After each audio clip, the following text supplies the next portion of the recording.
Dalam sebuah hadis yang sahih, Nabi SAW menjelaskan bahwa nanti umat Nabi itu akan minum dari air yang ada di telaga Nabi SAW. Kemudian ada sekelompok orang yang ditahan, tidak boleh. Kata Nabi, ya Allah, mereka adalah orang yang kukenal, maksudnya mereka adalah umatku. Kata Allah kepada Rasul SAW, kamu tidak tahu perkara bid'ah yang telah dia lakukan. Nah, dari hadis ini para ulama menyimpulkan di antara sebab seseorang tidak minum dari telaga baginda Nabi SAW karena dia melakukan perkara bid'ah. Perkara bid'ah adalah di antara perkara yang senantiasa peringatkan oleh Nabi dalam setiap khutbatul hajanya. Wa iyyakum wa muhdatsatil umur, fa inna kulla muhdatsatin bid'ah wa kulla bid'atin dhalalah wa kulla dhalalatin finnar. Awas kalian, jangan melakukan perkara-perkara baru dalam agama, karena setiap perkara baru dalam agama adalah bid'ah, dan setiap bid'ah adalah kesesatan, dan kesesatan neraka bagiannya. Nabi hampir dalam setiap khutbah mengingatkan umat akan bahaya bid'ah.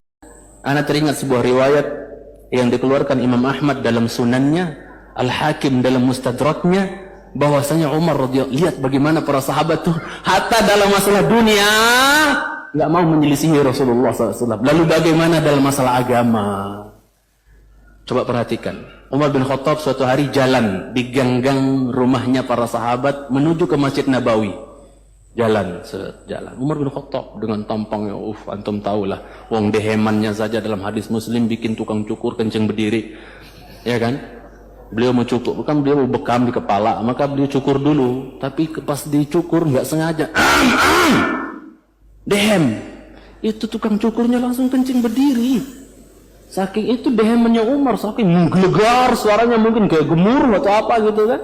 Maka apa? Yang sebenarnya upahnya bukan 40 dirham, maka untuk uang kaget dikasih 40 dirham oleh Umar radhiyallahu ta'ala anhu. Umar jalan menuju masjid.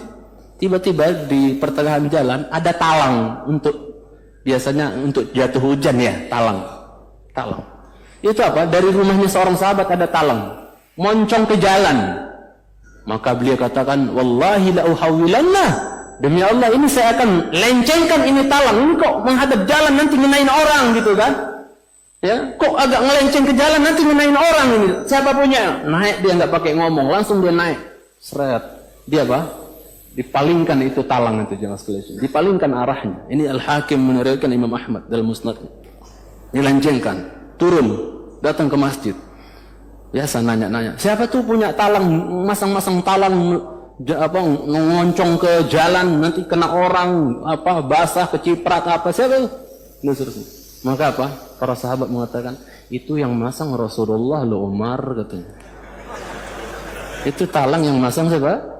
Rasulullah SAW. Nggak pakai ngomong, langsung kemana? Naik lagi ke atas.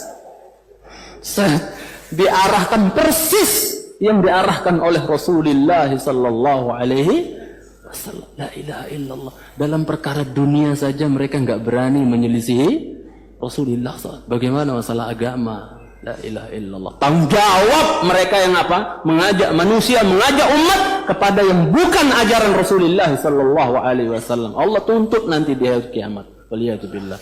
Contoh lain saya bawakan, misalnya Abdullah bin Mas'ud yang tadi saya bilang tipis betis. Ya.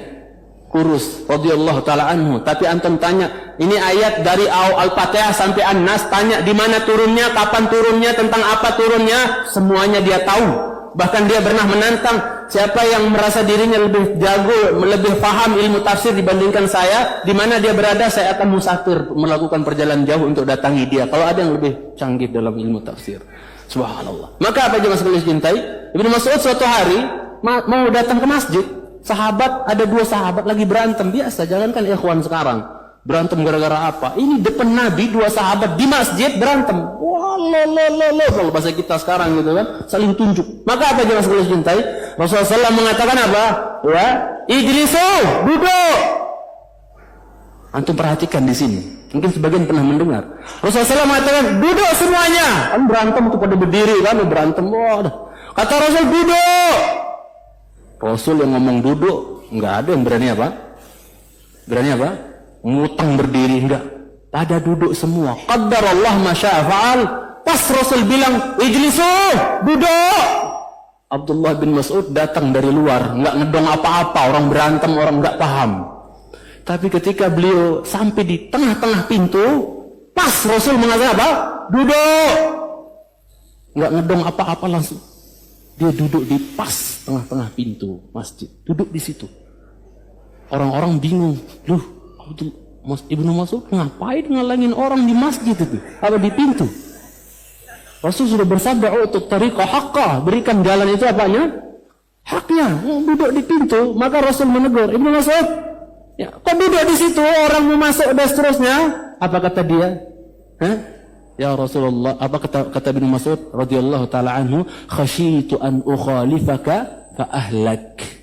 Aku khawatir akan celaka, akan binasa ya Rasulullah gara-gara menyelisihimu, kata siapa? Kata Abdullah bin Mas'ud. Wong tadi ketika aku masuk engkau mengatakan duduk, ya aku duduk katanya. Padahal dia enggak ngedong apa-apa. Lihat bagaimana para sahabat radhiyallahu taala anhum ajma'in. Ya, hatta dalam masalah dunia enggak berani menyelisih Rasulullah, apalagi mengganti-ganti dalam masalah agama, enggak berani mereka.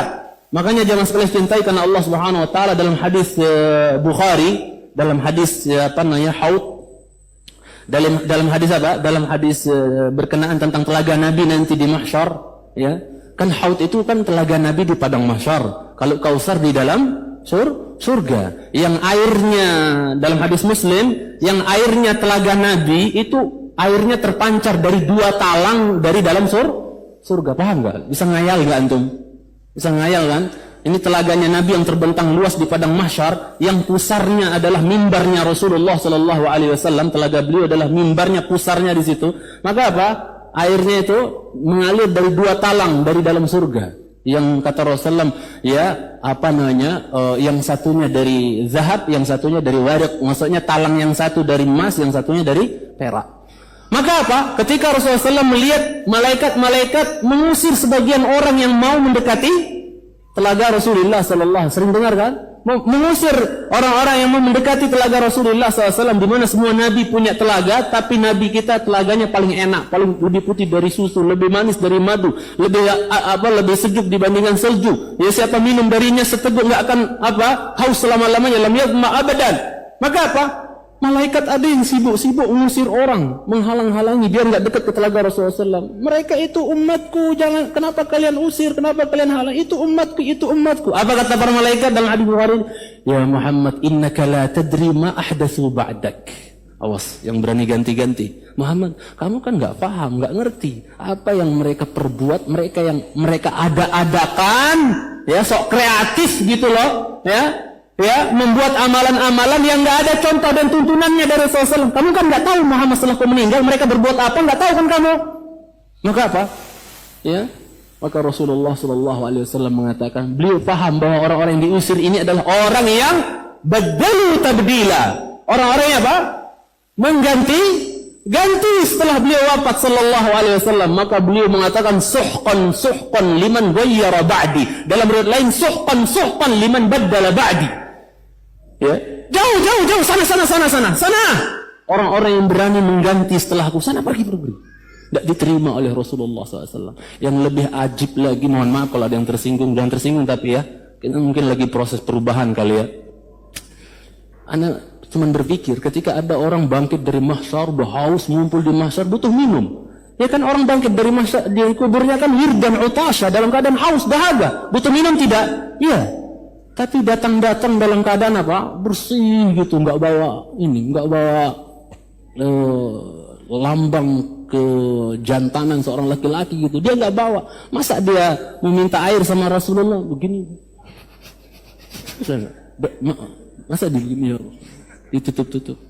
Makanya saya salut dengan Syekh Utsaimin yang luar biasa ketika beliau dikatakan bahwa ini pengobatan cara laser ini, maksudnya cara seperti ini akan merontokkan apa? Rambut dan merontokkan rambut katanya. Maka Syekh nanya, ini kalau pengobatan cara seperti ini rambut rontok, janggut ikut rontok juga enggak Pak Dokter, kata di Amerika?